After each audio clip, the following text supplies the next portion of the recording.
નેત્રંગની શાળામાં નિવૃત્ત આરએફઓના જન્મદિવસની બાળકો વચ્ચે અનોખી રીતે ઉજવણી। નેત્રંગના રિટાયર્ડ આરએફઓ તથા સામાજિક આગેવાન દલુભાઈ વસાવાના જન્મદિવસની અનોખી રીતે ઉજવણી કરવામાં આવી હતી। દાલુભાઈ વસાવા દ્વારા વિદ્યાર્થીઓને પેન, પેન્સિલ, રબર, કંપાસની કીટ વિતરણ કરાઈ હતી।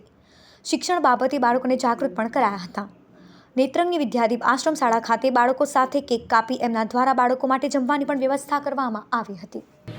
કે 66મા વર્ષમાં હું પ્રવેશી રહ્યો છું ત્યારે આજ રોજ ધોરણ 1 થી 8ના તકરીબન 250 બાળકો સાથે આજ રોજ મેં મારા તથા જન્મદિવસની ઉજવણી બાળકો સાથે તથા અમારા મિત્ર મંડળ સાથે તેમાં સ્કૂલના શિક્ષકગણ સાથે બાળકો સાથે ભોજન લઈ એમને કેકથી મોડું મીઠું કરાવીને તેમજ શિક્ષણની kit, compass, pencil, pen, rubber વગેરે બાળકોને વિતરણ કરીને મેં મારો જન્મદિવસને ખૂબ આનંદપૂર્વક ઉજવણી કરી છે।